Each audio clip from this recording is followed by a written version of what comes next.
In a year where we are acknowledging the centenary of World War I and the 70th anniversary of D-Day, the accounts of war heroes have a special resonance this particular year. Both Michael Naya and his brother Pierre served in the Royal Army Medical Corps. Their careers ran parallel with one another. War Medic Hero is Michael's tribute to his brother, a hero of the Falklands War who served on the ill-fated ship Sir Galahad. I'm delighted that Michael joins us on the show this morning. Good morning, Michael. Thank you for joining us. Thank you, Bill. Good morning. Yes, this is a lovely thing to do to your brother. He passed in 2012, but his story needs to be told, and he really was a war medic hero. But let's start at the beginning, I think, for you, because actually how you ended up both doing the same thing is fascinating. You grew up in Tanzania, that's correct? Yes, that's right.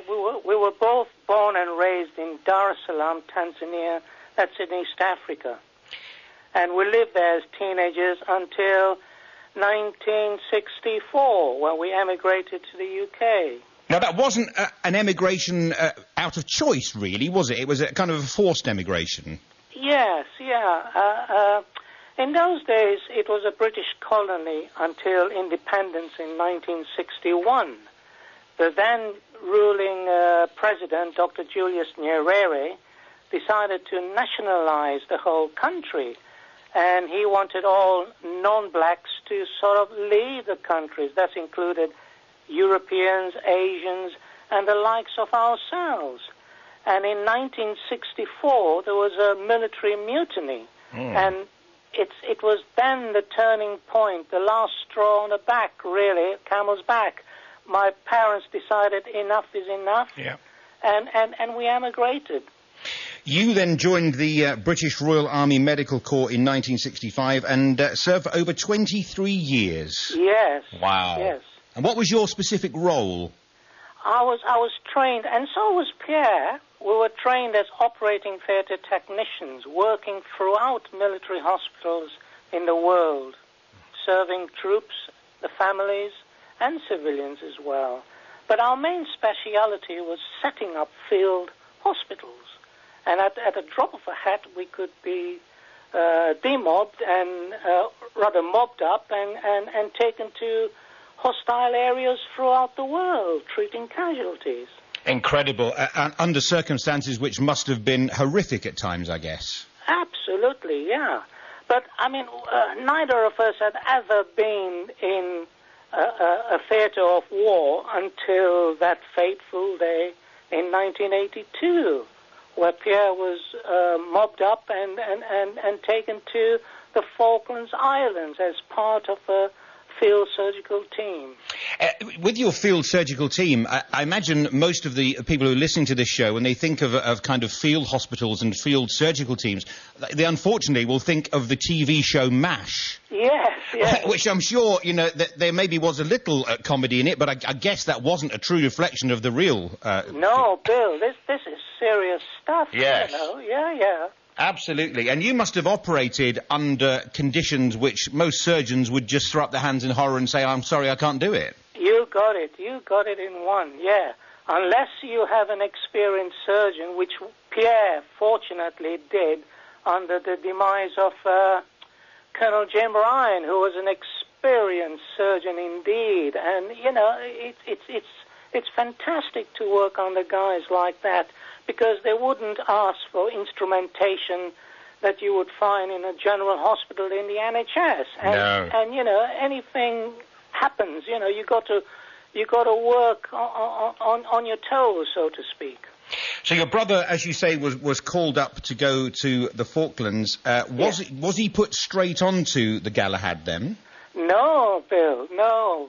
It was a long, tortuous journey. In fact, they left Southampton docks on the Queen Elizabeth II, a luxury liner. Yes, I remember. If you recall, it was commandeered by Margaret Thatcher to take the troops very, very quickly.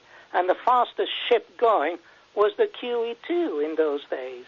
Yeah. And it was converted as a troop carrier.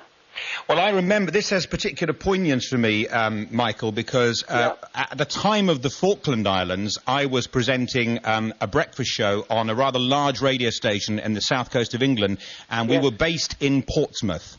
Yes. And so it was a very big deal, and we were broadcasting from Portsmouth Dock all the time as the ships were going out to the Falklands. We saw them all leave HMS Uproar. We saw, obviously, most of them come back. Not all of them come back.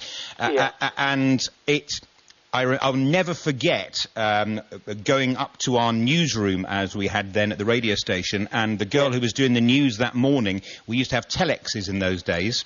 Yeah. And, unbelievably. And the news came down the line on the telex that HMS Sheffield had been hit by an Exocet missile. Yep. And the girl who did the news just collapsed on the floor because her husband was on board HMS Sheffield. And that was her first knowledge of the fact that it had been hit by an Exocet. Well, I'll tell you a little snippet of a story, actually, Bill. I was called up to go to the Cambridge Military Hospital in Aldershot to relieve Pierre. We were both theatre technicians, and unfortunately we never served in the same theatre at the same time. The army would never put the two brothers together. So I was posted to the Cambridge Military Hospital to relieve him so he could go to the Falklands.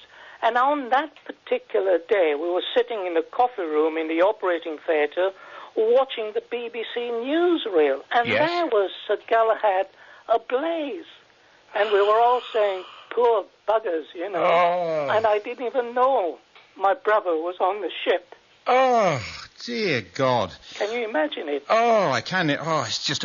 Well, for those who don't know, I mean, it's worth going over the history here of Sir Galahad. I mean, Sir Galahad was what was called the Royal Fleet Auxiliary Vessel. Correct. And she sailed from Devonport with Marines on board and went to San Carlos, I believe, firstly. Correct. And what people may not remember is that Galahad actually was hit by a 1,000-pound bomb and carried on. That's right. That's right, yeah. That's an extraordinary part of the story. The bomb was unexploded. They removed the bomb, and she carried out her supply runs. And Pierre was shifted from ship to ship. Obviously, the QE2 couldn't go in these small sounds in the Falkland Islands, so they transferred the troops from ship to ship, and that's when he was transferred to the Sir Galahad ship. As you say, rightly, it was an RFA which carried troops. It carried the Welsh and Scots Guard, actually,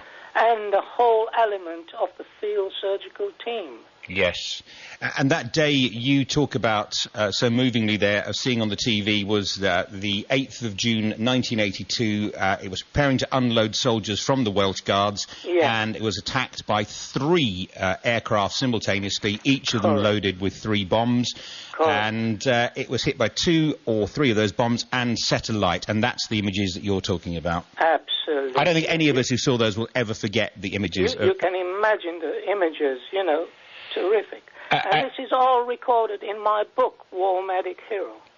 Well, exactly, and the reason it's recorded so accurately is because your brother kept documents and kept letters. Correct, yes. Yes, all his personal letters to his wife, Nina, at home, which makes amazing reading, really, because it depicts the emotions, you know, the feelings, the conditions of all the troops. Yeah. You know, during and after the actually war. I think it was around 48 soldiers and crew died on board Sir Galahad, and for your brother it must.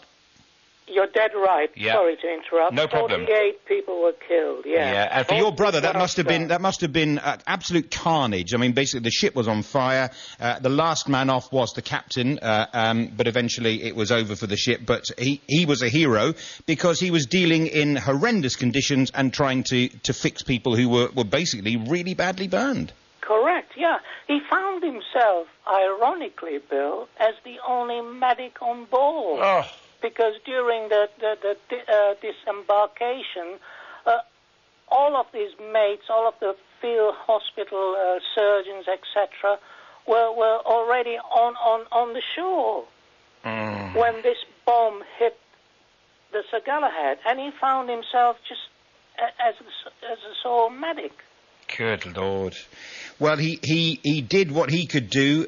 He managed to save himself as well. And then I read the book, and there was one point which actually got very angry when I read your book. Yes. And it's over something quite minuscule but really important, that yes. he applied to replace his passport, which he'd lost. God. He'd lost on Sir Galahad, and the Home Office decided they'd rather revoke his citizenship. You ain't kidding, Bill. I mean, Pierre was distraught. He actually rang me and spoke to me, and he says, Mike, just be careful. My passport was lost on the Sir Galahad when it was bombed. It's down in the bottom of the sea. And the Home Office wouldn't renew my passport. They were going to kick him out of the country. Oh, it makes me so angry. And it took him 3.5 years to get his passport back. Good Lord. Yeah.